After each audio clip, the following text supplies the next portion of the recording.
আমার গত ভিডিওর পর কমেন্ট বক্সে কার্যত একটা ঝড় বয়ে গেছে।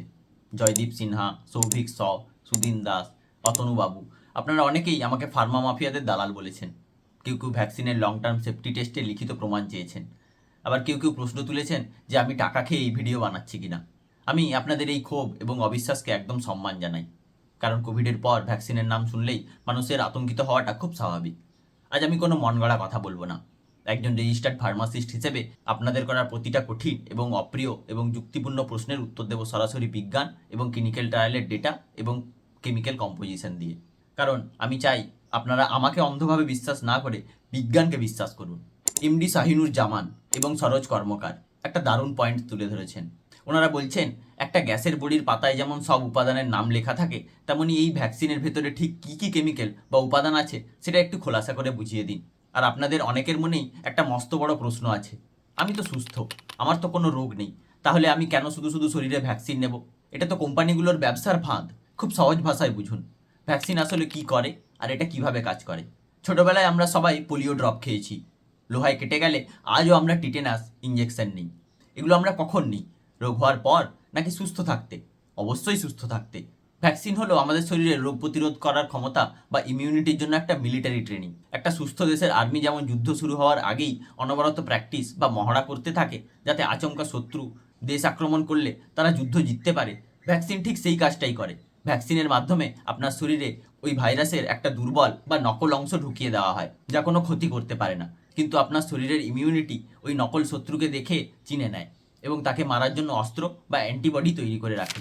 এর ফলে ভবিষ্যতে যখন আসল ক্যান্সার সৃষ্টিকারী ভাইরাস আপনার শরীরে ঢুকবে, আপনার তৈরি থাকা আর্মি তাকে 1 সেকেন্ডে চিনে ধ্বংস করে দেবে। রোগ ছড়ানোর কোনো সুযোগই থাকবে না। চলুন এবার এই এইচপিভি ভ্যাকসিনের ভেতরটা ল্যাবরেটরির মতো ব্যবচ্ছেদ করে দেখি।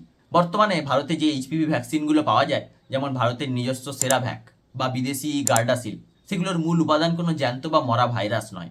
এর মূল উপাদান হলো HPV L1 protein like particles. এটি ল্যাবরেটরিতে তৈরি ভাইরাসের একটা নকল খোলস মাত্র, যার কোনো ক্ষমতা নেই আপনার শরীরে রোগ তৈরি করার। আর প্রিজারভেটিভ বা বাইন্ডিং মেটেরিয়াল হিসেবে থাকে খুব সামান্য পরিমাণে অ্যালুমিনিয়াম হাইড্রক্সি ফসফেট সালফেট, যা শরীরের ওই ইমিউন আর্মিকে জাগিয়ে তোলে, এবং সোডিয়াম ক্লোরাইড বা সাধারণ নুন। এর বাইরে কোনো গোপন চিপ, কোনো ডিএনএ অল্টারিং কেমিক্যাল বা মা হওয়ার ক্ষমতা নষ্ট করার মতো কোনো ক্ষতিকর উপাদান এতে চিকিৎসা বিজ্ঞানের ইতিহাসে আজ পর্যন্ত পাওয়া যায়নি। জয়বাবু, আপনার মনে যে সন্দেহটা এসেছে তার কারণ আমাদের কাছে সঠিক ইতিহাসটা নেই। এই ভ্যাকসিন কিন্তু কাল বা পরশু আবিষ্কার হয়নি। চিকিৎসা বিজ্ঞানের ইতিহাসে কঠোর ক্লিনিক্যাল ট্রায়াল মানে ফেজ 3 ক্লিনিক্যাল ট্রায়াল শেষ করেই এইচপিভি ভ্যাকসিন আন্তর্জাতিকভাবে ছাড়পত্র পায় 2006 সালে। আমেরিকা, অস্ট্রেলিয়া এবং ইউরোপের মতো উন্নত দেশগুলিতে এই ভ্যাকসিনকে তাদের জাতীয় টিকাকরণ কর্মসূচিতে মানে ন্যাশনাল ইমিউনাইজেশন প্রোগ্রামে যুক্ত করা হয় 2006 এবং 2007 সালের মধ্যে। অর্থাৎ যে ভ্যাকসিন উন্নত দেশের কোটি কোটি সাধারণ নাগরিক গত 20 বছর ধরে নিশ্চিন্তে নিয়ে আসছেন, ভারতে বড় স্কেলে সেটির সরকারি রোল আউট শুরু হতে হতে 2026 সাল হয়ে গেল। আর 20 বছরের এই খতিয়ানি প্রমাণ করে যে এটি কোনো নতুন বা তাড়াহুড়ো করে বানানো পরীক্ষামূলক ওষুধ নয়। এবার আসি সবচেয়ে বড় কনস্পিরেসি থিওরি বা গুজবের জায়গায়, যা কমেন্ট বক্সে সাবির হোসেন বা উত্তম সাধু বাবুরা লিখেছেন।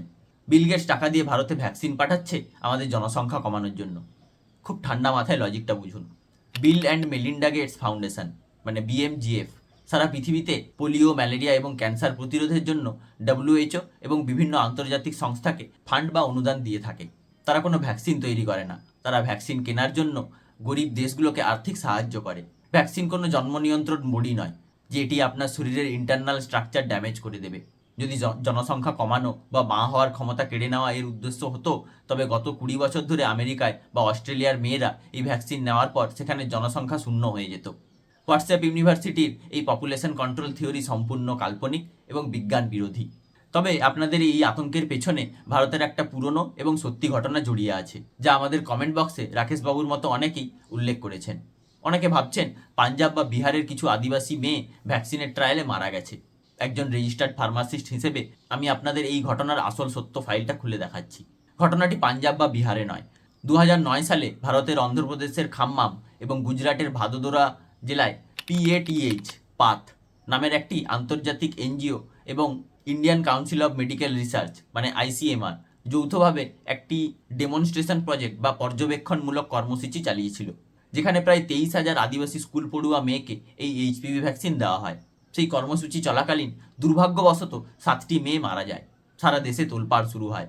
ভারত সরকার সঙ্গে সঙ্গে প্রজেক্ট বন্ধ করে দেয় এবং সুপ্রিম কোর্টের নির্দেশে একটি উচ্চ পর্যায়ে তদন্ত কমিটি বা এনকোয়ারি কমিটি গঠন করা হয়। তাহলে সেই 7টি মেয়ে কেন মারা গিয়েছিল? তদন্ত কমিটির অফিসিয়াল মেডিকেল এবং পোস্টমর্টমের রিপোর্টে অফিসিয়াল আইসিএমআর এবং গভর্নমেন্ট রিপোর্ট যা উঠে আসে তা শুনলে আপনাদের চোখ কপালে উঠবে। 7টি মৃত্যুর মধ্যে একটি মেয়ে মারা গেছিল ম্যালেরিয়ায়, একটি মেয়ে পুকুরের জলে ডুবে মারা যায়, একটি মেয়েকে বিষাক্ত সাপে কেটেছিল এবং 2টি মেয়ে কীটনাশক বা বিষ খেয়ে আত্মহত্যা করেছিল। বাকি 2টি মৃত্যুর কারণ নিশ্চিত না হওয়া গেলেও কোনো পোস্টমর্টেমেই ভ্যাকসিনের কোনো রিয়াকশন বা টক্সিসিটির প্রমাণ পাওয়া যায়নি। অর্থাৎ এই 7টি মৃত্যুর সাথে ভ্যাকসিনের সরাসরি কোনো দূর দূরান্তের সম্পর্ক ছিল না। জলে ডুবে যাওয়া বা সাপে কাটার মৃত্যুকেও ভ্যাকসিনের সাইড ইফেক্ট বলে রটিয়ে দেওয়া হয়েছিল। তাহলে মানুষ এখন প্যানিক করছে কেন? আসল অন্যায়টা কোথায় হয়েছিল? অন্যায়টা ভ্যাকসিনের কোয়ালিটিতে ছিল না, অন্যায়টা ছিল প্রশাসনিক ব্যবস্থায়। পার্লামেন্টারি কমিটির তদন্তে দেখা যায় এই প্রজেক্টে আদিবাসী মেয়েদের হোস্টেল থেকে যখন সই নেওয়া হয়েছিল তখন তাদের বাবা মাকে জেনেরিক মেডিসিন বা ভ্যাকসিনের ব্যাপারে সহজ ভাষায় ভালো করে বোঝানোই হয়নি। অনেকেই ভেবেছিল এটা সাধারণ কোনো সরকারি পোলিওর মতো সাধারণ টিকা।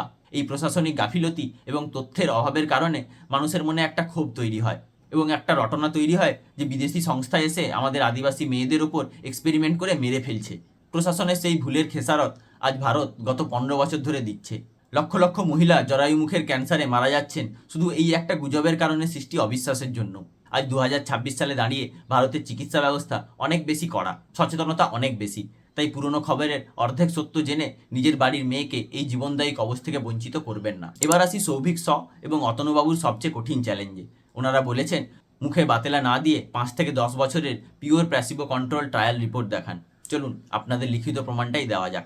চিকিৎসা বিজ্ঞানের সবচেয়ে বড় জার্নাল দি ল্যান্ডসেট এবং নিউ ইংল্যান্ড জার্নাল অফ মেডিসিনে প্রকাশিত 15 থেকে 20 বছরের দীর্ঘমেয়াদী গবেষণার ডেটা আপনাদের সামনে আছে। ফিউচার থিওরি বা অ্যাজাম্পশন নয়, একদম প্র্যাকটিক্যাল ডেটা শুনুন। অস্ট্রেলিয়া এবং ইংল্যান্ডে 2006 এবং 2007 সালে যে মেয়েদের এই ভ্যাকসিন দেওয়া হয়েছিল, দীর্ঘ 15 বছর পর 2021 সালে ব্রিটিশ মেডিকেল জার্নালের রিপোর্টে দেখা গেছে তাদের মধ্যে জরায়ু মুখের ক্যান্সারের হার 87% পর্যন্ত কমে গেছে। আর প্লেসিবো ট্রায়ালসের কথা বলছেন? গার্ডাসিল ভ্যাকসিনে ফেজ 3 ট্রায়ালে প্রায় 18,000 মহিলার ওপর double blind placebo control study চালানো হয়েছিল, যেখানে এক দলকে আসল ভ্যাকসিন আর অন্য দলকে শুধু স্যালাইন ওয়াটার মানে প্লেসিবো দেওয়া হয়। বছরের পর বছর ট্রায়ালের পর দেখা গেছে এই ভ্যাকসিনের লং টার্ম সেফটি প্রোফাইল সুরক্ষিত।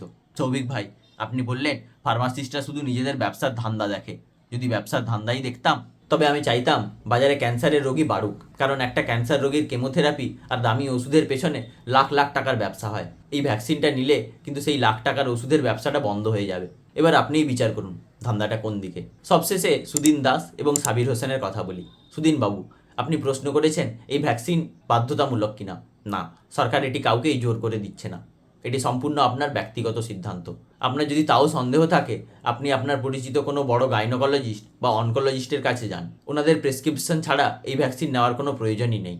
আমি একজন ফার্মাসিস্ট, আমার কাজ আপনাদের কাছে সঠিক এবং প্রমাণিত বিজ্ঞানটা তুলে ধরা, কোনো চটকদার কোম্পানির প্রোপাগ্যান্ডা নয়। আর এই বিশ্বাসের ওপর ভিত্তি করেই খড়গপুরে খুব শীঘ্রই আসছে বং ট্রিভিয়া ফার্মাসি, যেখানে ওষুধের কোয়ালিটি এবং সততা নিয়ে কোনো দিন আপোস করব না। আপনারা যদি আপনাদের রেগুলার ব্যবহারের জন্য 100% খাঁটি এবং সঠিক কোয়ালিটি জেনেরিক মেডিসিন কিনতে চান, অথবা আপনার প্রেসক্রিপশন এবং স্বাস্থ্য নিয়ে কোনো রকম সন্দেহ বা প্রশ্ন থাকে, তবে ডিসক্রিপশানে দেওয়া গুগল ফর্মটি এখনই ফিল আপ করুন। আজকের এই কড়া বৈজ্ঞানিক তথ্যগুলো শোনার পর আপনার কি মতামত তা নিচে কমেন্ট বক্সে অবশ্যই লিখে জানান। আর পরবর্তী ভিডিও আপনারা কোন ওষুধের ওপর বা কোন রোগের ওপর চান সেটাও কমেন্টে লিখুন। ভিডিওটি শেয়ার করুন যাতে মানুষ কোনো কুসংস্কার নয়, বিজ্ঞানের সত্যটা জানতে পারে। বং ট্রিভিয়াতে হেলথ ইনফরমেশন সবসময় ফ্রি। সুস্থ থাকুন, সচেতন থাকুন। ধন্যবাদ।